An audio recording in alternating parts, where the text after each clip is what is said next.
We are going to look at all the questions that we get on foreign policy, so I'd ask you to think about that. I'll start off a little bit with a couple of questions, but we'd like to hear from all of you.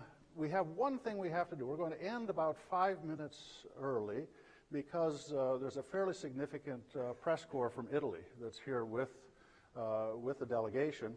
So I'm going to tell all the Italian press, when we end, I'm going to escort the Prime Minister out. I want you to meet over there in that corner. We're going to have a scrum, and then we'll bring the Prime Minister back to you, okay? So if you're with the Italian press and they like you, you can go over to the scrum, all right? Let's plan on doing that. I'm very proud to be able to welcome the Prime Minister. I really just met him for the first time yesterday. Remarkable man. He's got a marvelous sense of humor, tremendous vision for what Europe needs and what Italy needs at this time. It's going to be a very good thing for us. He's meeting, of course, this afternoon with President Trump, and they're going to be talking primarily about getting ready for the G7 summit in Sicily. So we get a little bit of an advance today to hear what's happening. So would you, with your warm applause, please welcome Prime Minister of Italy, Prime Minister Gentiloni.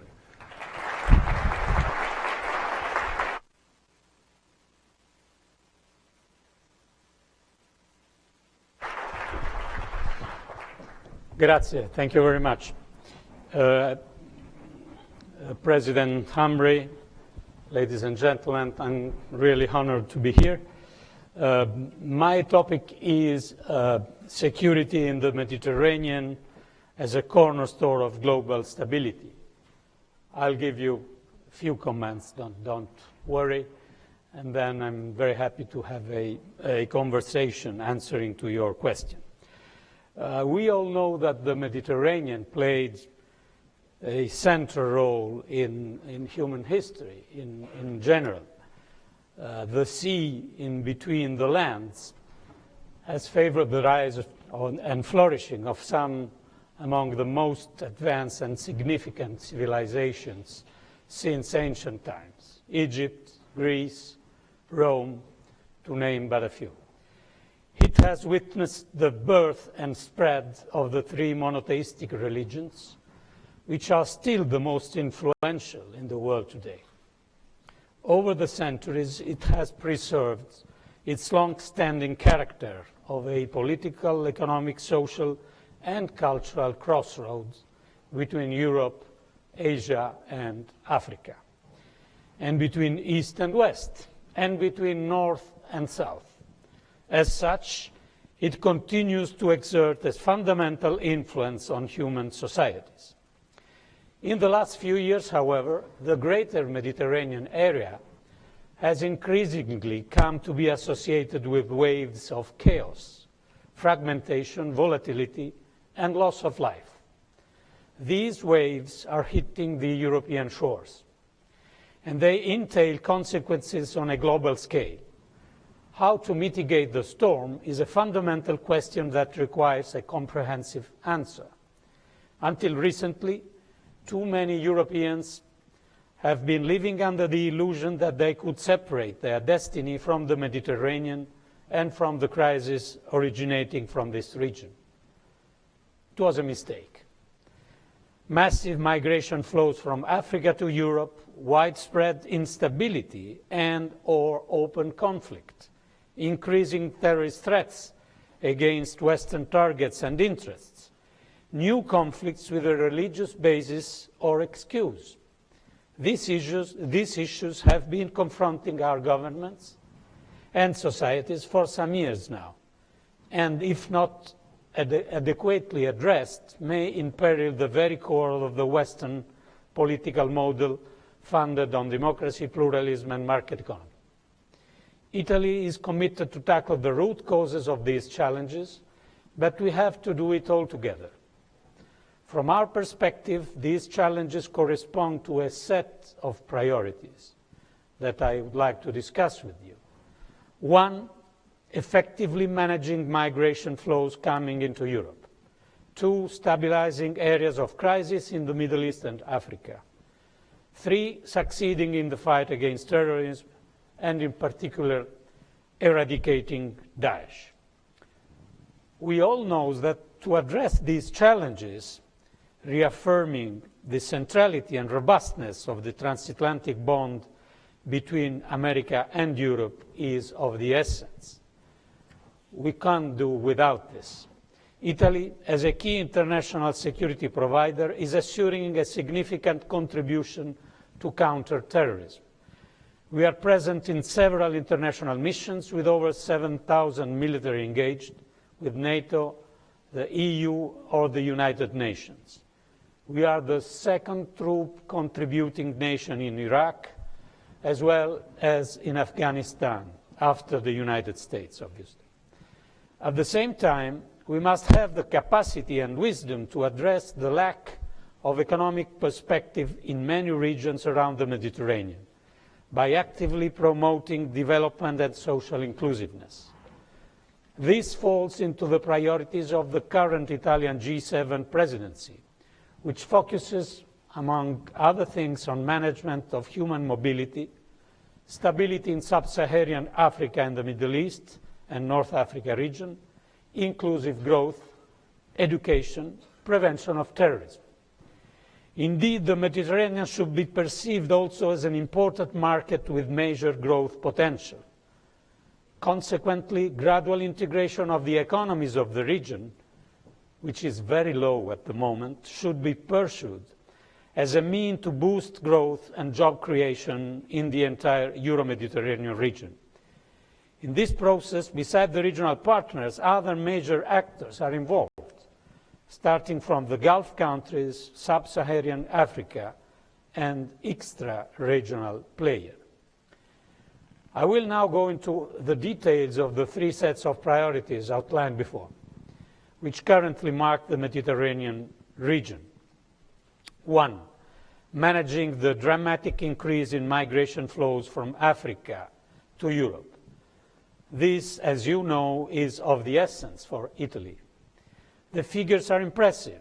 Around 500,000 migrants were saved from death at sea by the Italian Navy and Coast Guard and by European rescue teams over the last 3 years.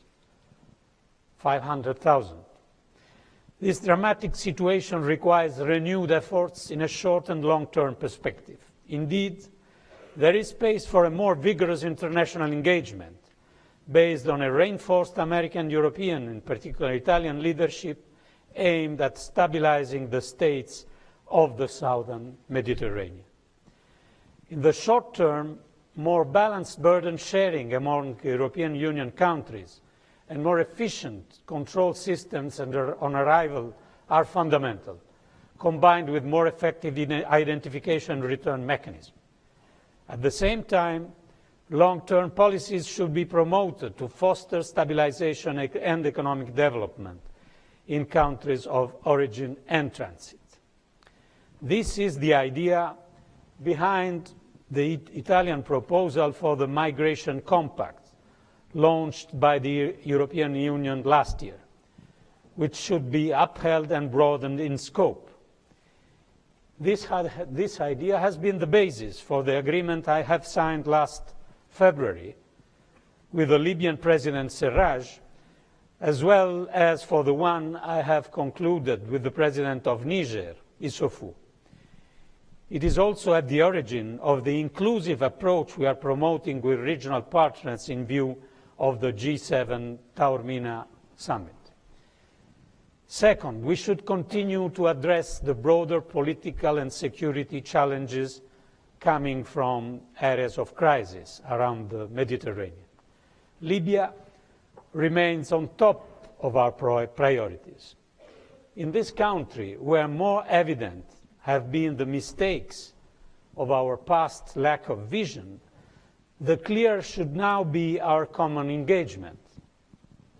I deem that upholding joint Italy-US leadership is not only an opportunity but a political must. Indeed, over these last years, we have achieved results together, both in terms of slowly advancing the political process and in the fight against Daesh in Libya. An inclusive political process could be safeguard for the unity of the country, to the benefit of all Libyans, as well as of the entire region. The major crisis in the Mediterranean is Syria, obviously. Now it is going through its 7th year of horrific violence. Italy looks at the renewed US engagement as an opportunity to bring new momentum to the political process and to find a durable solution to the Syrian drama, also by encouraging a more constructive approach from Russia. Italy will continue to work closely with the like-minded partners and allies to foster a political solution. Third, the fight against terror and Daesh. The multidimensional approach implemented by the US-led coalition in Syria and Iraq is proving effective. And this year could be the year of the defeat of Daesh in the control of territory. Our strategy should continue to insist on the military campaign as well as on counter-narrative, increased exchanges among relevant intelligence agencies, de-radicalization, contrast to financial networks. To be successful, cooperation with regional actors remains key, as well as with local Muslim communities inside our boundaries. Radicalization in these communities has been at the origin of some of the bloodiest terrorist actions. The horrific acts of violence we have witnessed over the years have been carried out very often by Islamist elements who were born, raised, and became radicalized in Europe. They did not arrive from outside our borders. Ladies and gentlemen, we need to cooperate to contain conflicts and to better manage crises. At the same time, however, we should at least start working at the definition of a new order for this region that exerts such a profound influence on global order.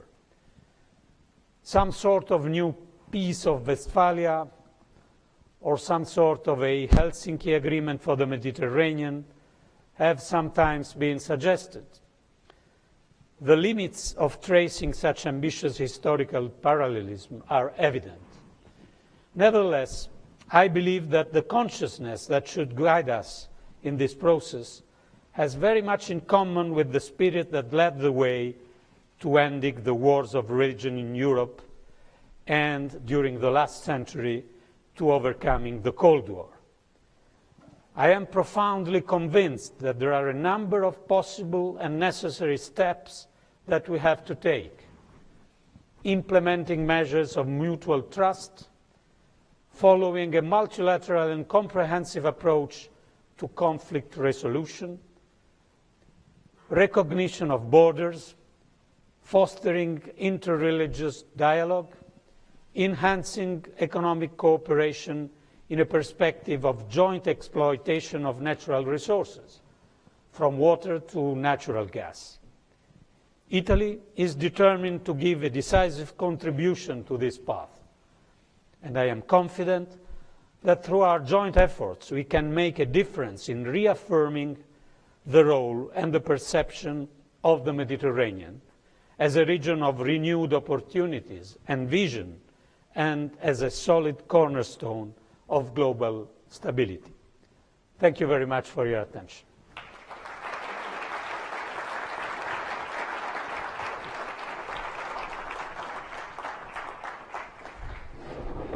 Prime Minister, thank you. Thank you very much, Prime Minister. It was, you answered a lot of questions and you posed a lot of questions. And I would like to have a chance just to follow up a bit. You did talk about the tragedy in Syria, and it has been dreadful. And of course, it's burned so long that it becomes the foundation of this migration problem from the east. You said that you were prepared to be active. What do you think is the political strategy here? We're going after Daesh, but what is the political strategy that you think could work to bring some sort of a reconciliation process in Syria? Well, two things. One, our assessment on the initiative that was ordered by President Trump a few days ago was that the initiative was a motivated response to the use of chemical weapons. It was a clear message to Bashar, and I think it was the right thing to do. This doesn't mean, from our point of view, that we can imagine a military solution of the Syrian crisis. So for many years, the discussion was, should we have negotiation with Bashar al-Assad at the table? Frankly speaking, Italy has always said that this idea was perhaps realistic. The idea to avoid any negotiation before a regime change was in fact unrealistic. So now time has come, I think, for a real negotiation. What was done after the chemical attack was also a clear message to Assad that he is not the only actor of this scene, and that he has to go to negotiation with the Syrian opposition. The Western position should be very clear on this. We need negotiation. That during the negotiation, for sure, we will have a change. Assad cannot be the man of the future of the country, but we should start negotiation with the relevant forces, the regime and the opposition. We need also to have a constructive role of Russia in this kind of story, but we have no alternative. The idea that there is a military solution in Raqqa, but there is not a military solution in Damascus. There is a political solution to get rid of this regime, not a military one. Do you think we can get to a political path through the Geneva process, or do you think we need something new? This is difficult to say now, but my opinion is that it is always better to avoid abandoning a path that you have if you don't have clearly in mind an alternative. So now we are all supporting, I think, the fact that the negotiation cannot be the Astana process. The negotiation should be the one under the flag of the United Nations. Then, if we have new initiatives, new ideas, they are welcome. But this is now the point. Everybody should stay at this point.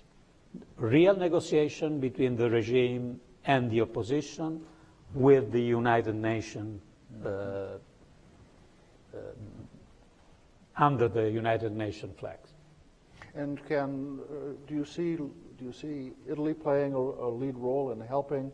Obviously, the United Nations is going to turn to a subset of countries in kind of a contact group format. Would you see Italy playing a lead role here? Yes, Italy is. There is a Syria.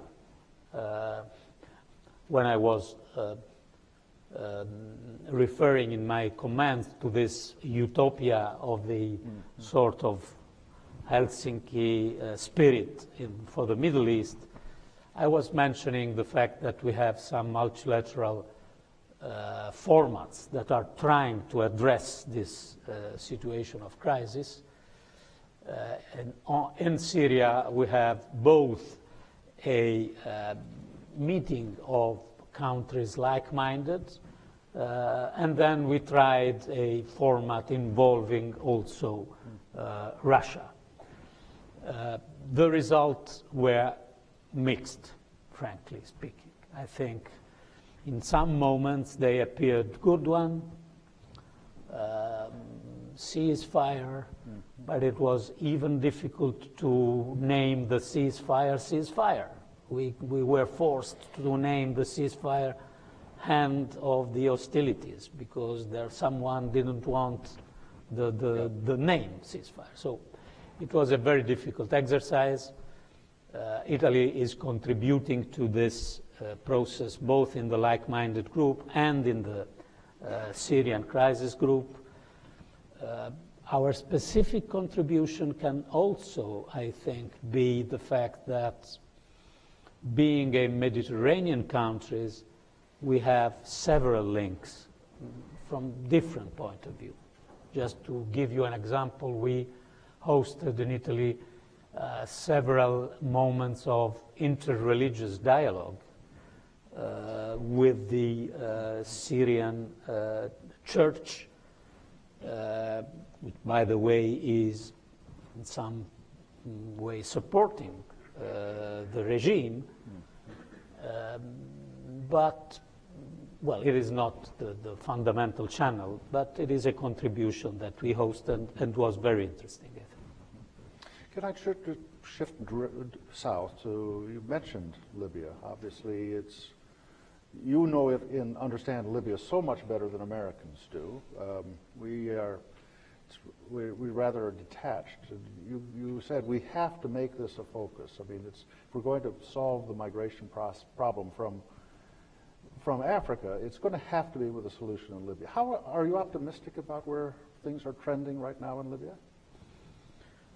Well, optimistic is a strong word, but we are, I think, committed and realistic on the possibility to have some further step forwards.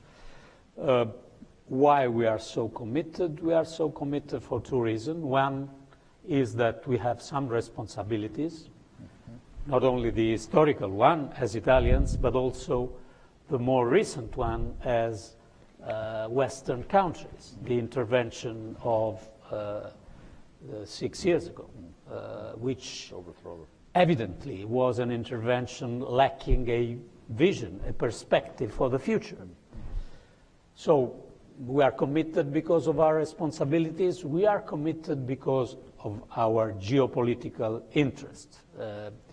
97% of migrants arriving in Italy, which is now, since 8-9 months, the greater flow of migrants arriving in Europe after the closing of the so-called Balkan route, are coming from Libya. So stabilizing Libya is fundamental, one, to avoid Daesh defeated in other areas, to go there and use Libya to destabilize Egypt and Tunisia and to perhaps threaten Europe. Second, for disrupting smugglers and human traffickers. And third, because Libya is a country that has in itself the possibility to reach a stability. There is an enormous fragmentation of tribes and local powers, but there is not a fundamental shift and fight against, for example, Sunni and Shia. Big cleavages. Yeah. No, there are many cleavages, but local, fragmented tribes. They are all Sunnis, they are all Arabs. So this is a fundamental basis to reach an agreement. Our position is that Italian and US action is absolutely crucial, because we can exercise a leadership, we can strengthen the dialogue and the stabilization process, we can avoid to transform Libya in a new theater for competition of external powers, both regional and global, which is a risk. Until now, it is not a reality. There is at least formal consensus on the support of the Tripoli government, but we all know that this is not forever.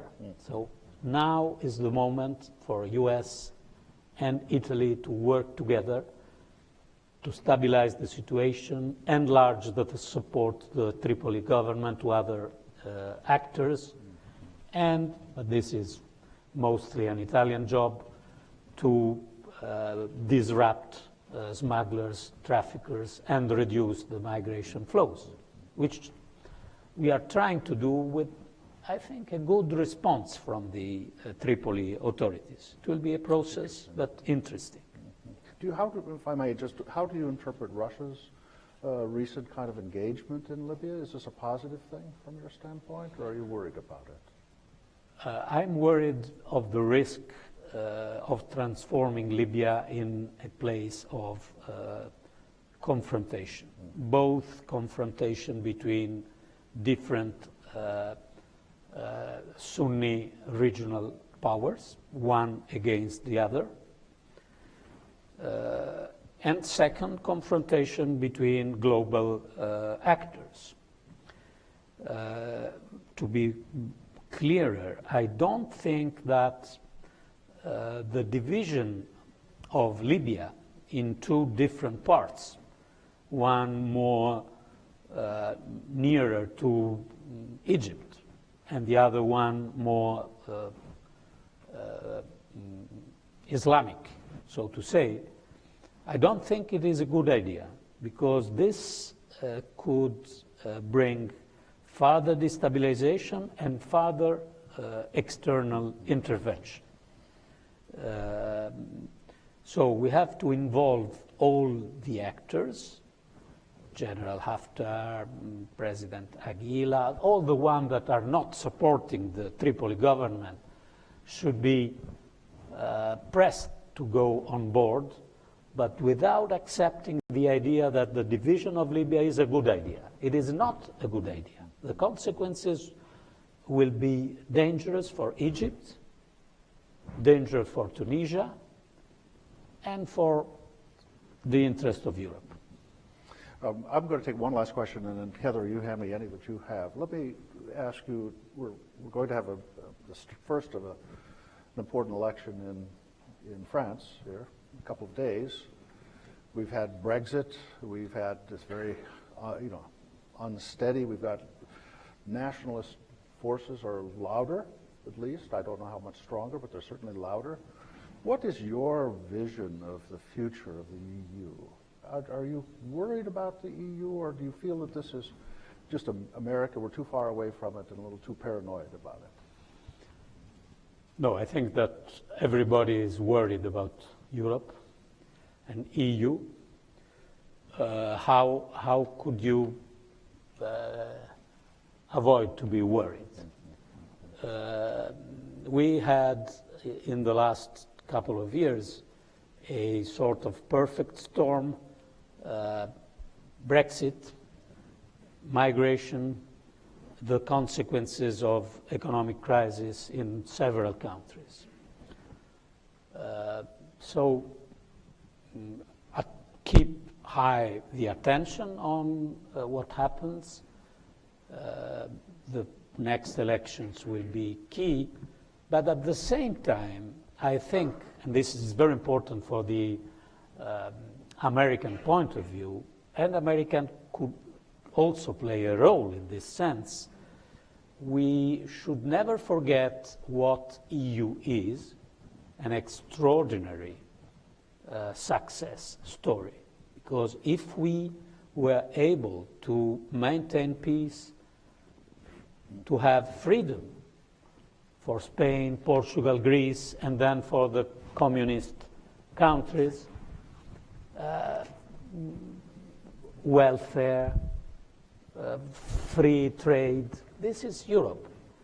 So in our past experience, always Europe reacted to its more difficult moments with a positive reaction. Will we be able to have a positive reaction also after Brexit and in this situation? I am not pessimistic. So we had a ceremony 1 month ago in Rome celebrating the 60 years of the treaties. And I was very impressed by the fact that the different 27 head of state and government from Poland to Greece, with very different views in several problems, committed themselves to a view of Europe for the next 10 years, and even accepted for the first time the idea of different level of integration within the EU, which from my point of view is a strategic idea if we want to go forward. So I am worried, as everyone should be, but I am optimistic on the capacity of reaction of the European Union. We have to change many things on migration, on economy, because if we don't change the perception of too many citizens towards Europe will become more and more negative. So we have to change, at least on economy and migration, a few relevant things.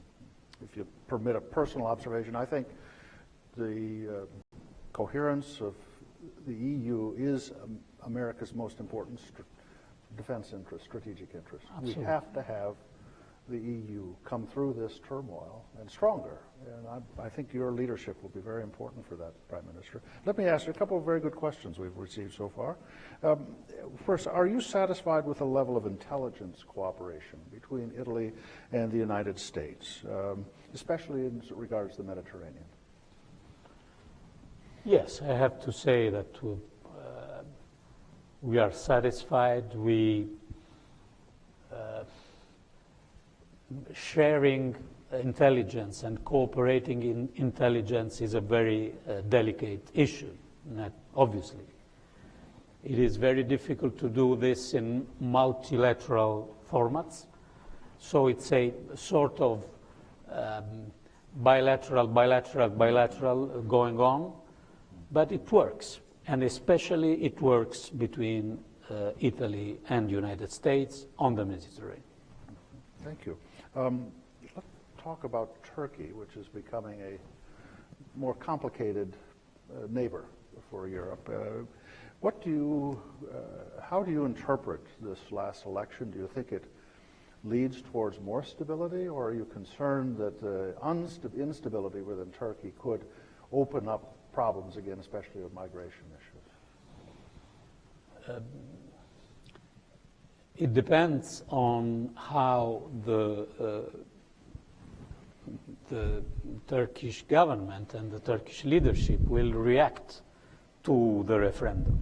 Because if they react taking into account the fact that I'm not discussing now the legitimacy and these stories, but also taking for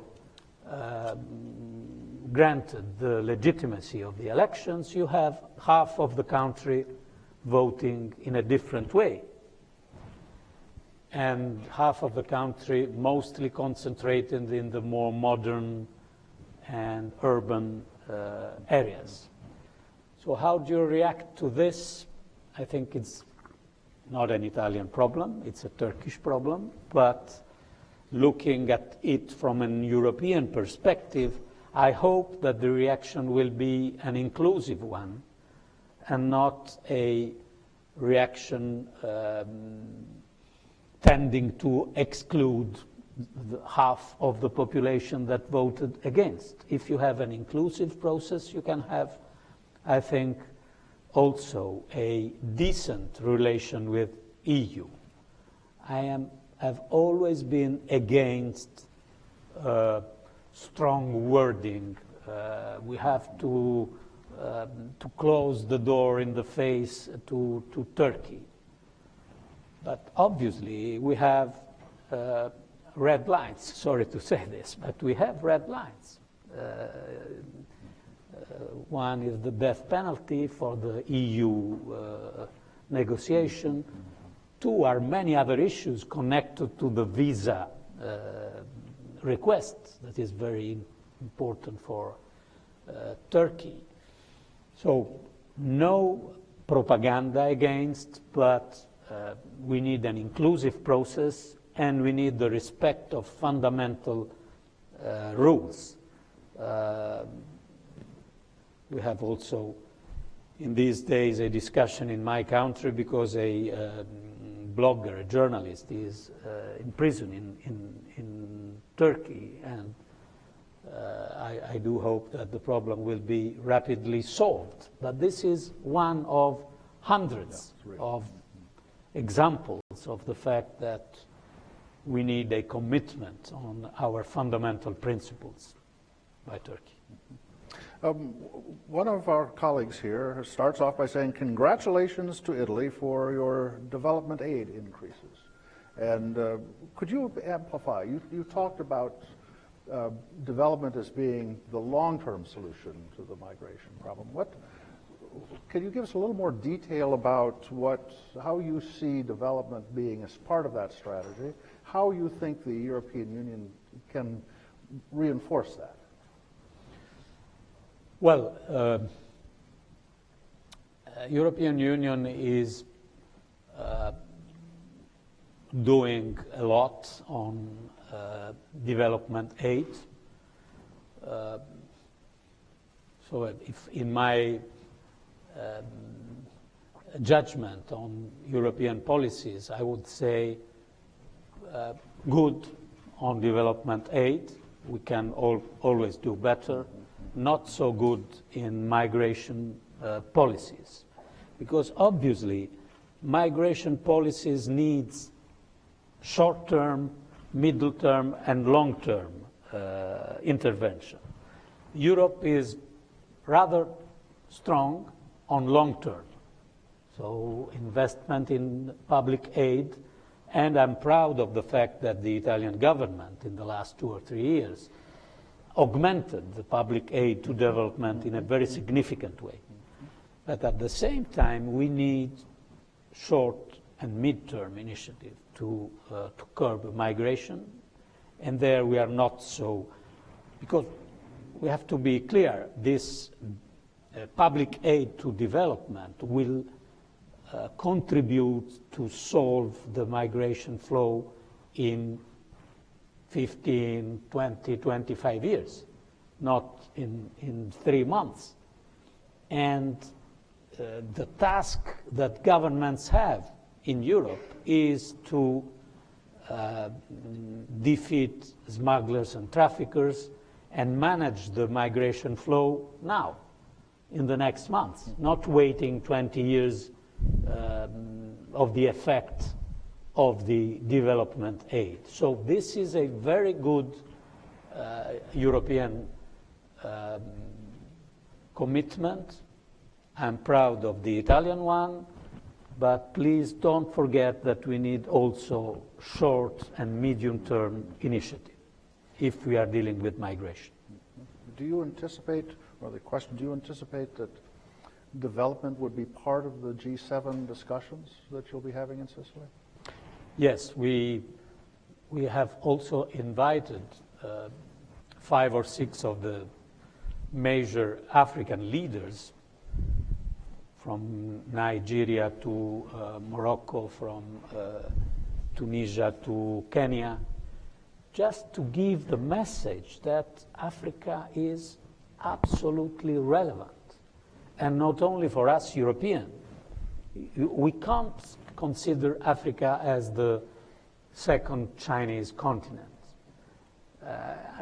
I have nothing against the fact that China is investing a lot in Africa. I am only saying that we should do perhaps our part more strongly. And this is the reason why we want to involve the leaders of the 7 major free market economy in the discussion with African leaders. Yeah, some say to make a transition from aid to trade, you know, in many ways getting economies moving, that was the core of NAFTA. And in NAFTA here, we've had more Mexicans leaving the United States to go back home over the last 5 years than have come. So, I mean, it does hold true. Your vision of having economic growth in this area is some reason for people to want to stay. Absolutely. It will be, as it was for Mexico, a process. It is not something... 25 years. Yes. But who will be the partner of this process?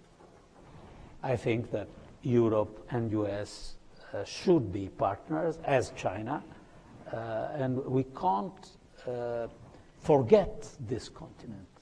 They will have 2 billion inhabitants in 2040, and 2040 is tomorrow. And they have enormous resources, but a very complicated level of services.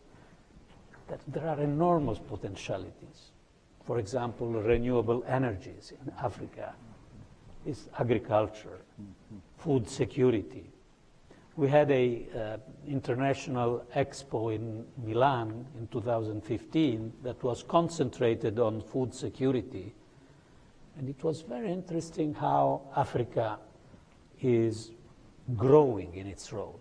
And we have so many problems with Africa. But please keep Africa on top of our agenda. This would be the message that we will give to President Trump and President Gentiloni. And it's very important for us to hear this. Mrs. May, the new French president, and President Abe and Trudeau in Canada. Mrs. Merkel in Sicily. If I'm going to rephrase this question just a little bit to sharpen the focus. Italy has historically had good relations with Russia. Right now we have, things are pretty bad here. What would be your counsel to us about looking at Russia? It's a complex problem, its interests, its passions, etc. What would you be telling us how we should rethink Russia this time?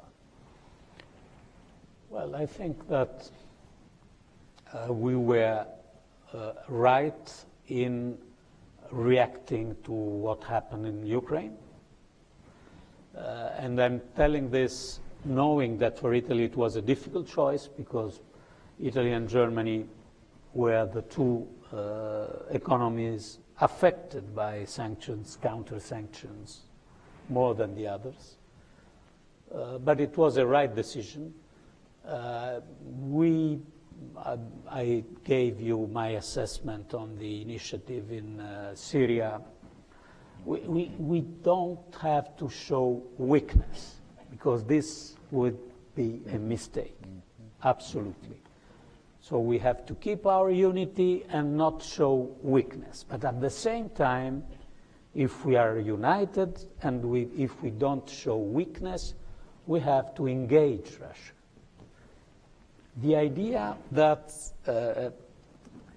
isolating Russia is productive, from my point of view, is not completely accurate on the history, psychology, and nature of, I wouldn't say even the actual government, but Russia in general.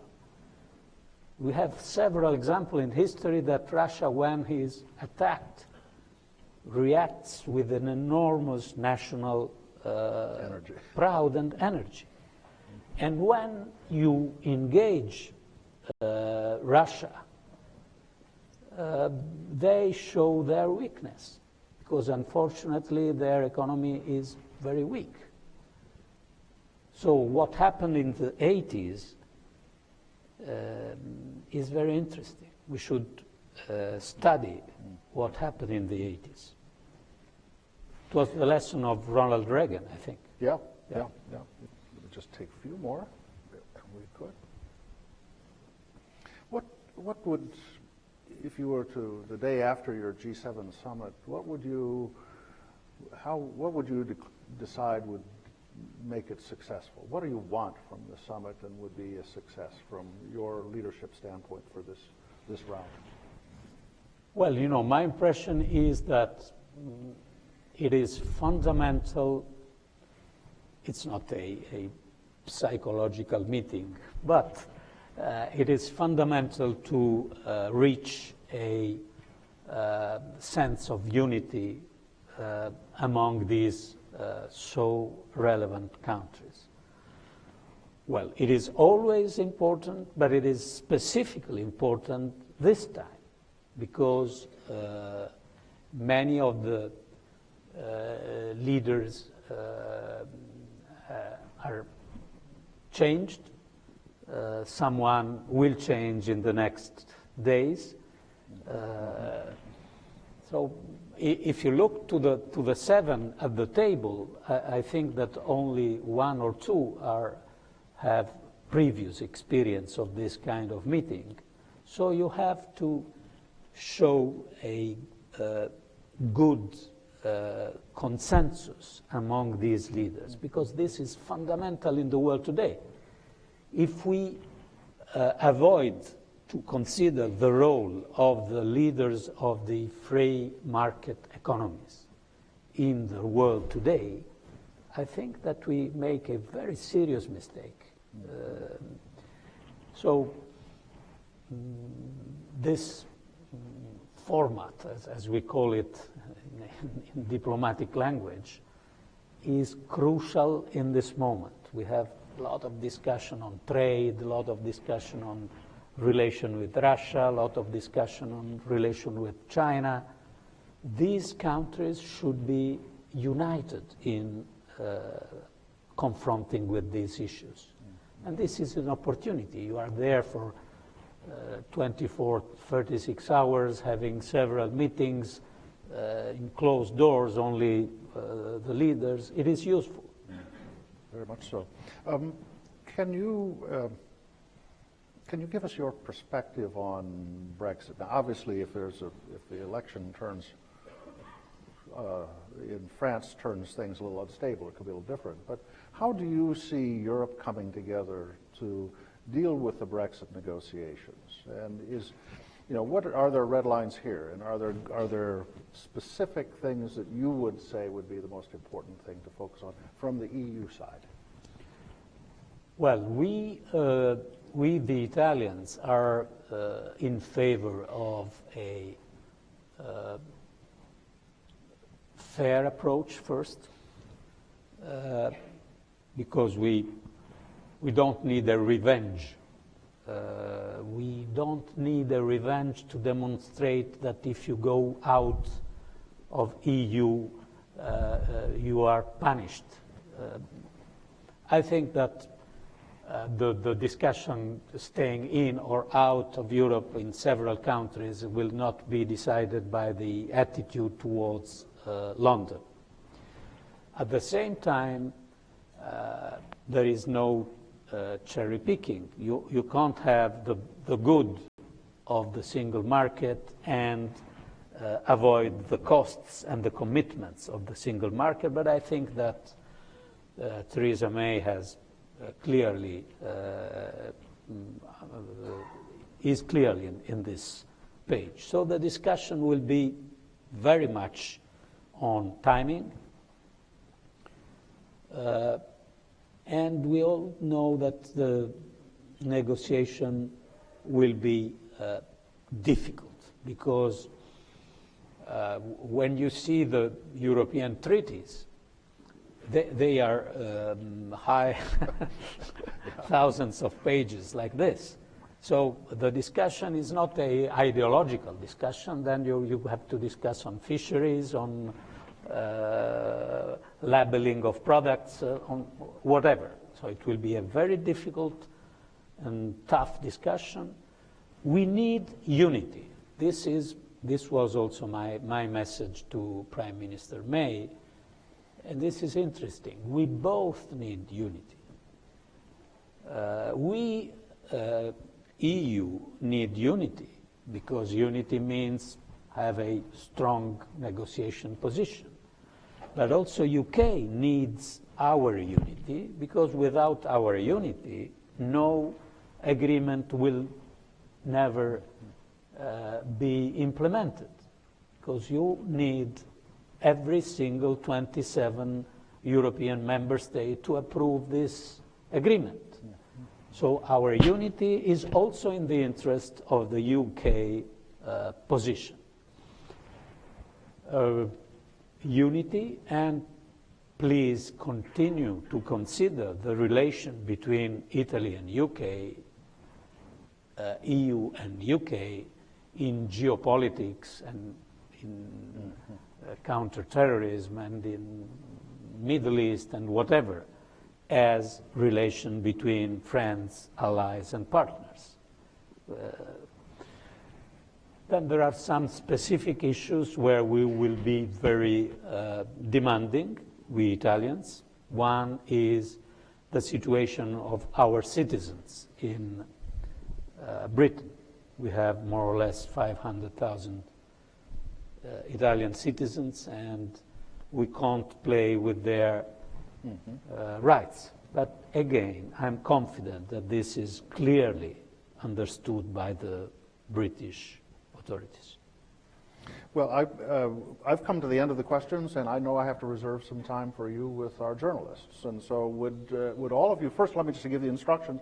The registered journalists, and they're going to be controlled by the public affairs guy, please meet in that corner, and we're going to have an opportunity for the President to do, or the Prime Minister to do a scrum, as we say here. Would you please now, with your applause, say thank you. This is a remarkable discussion. We learned a lot today. Yes. Thank you.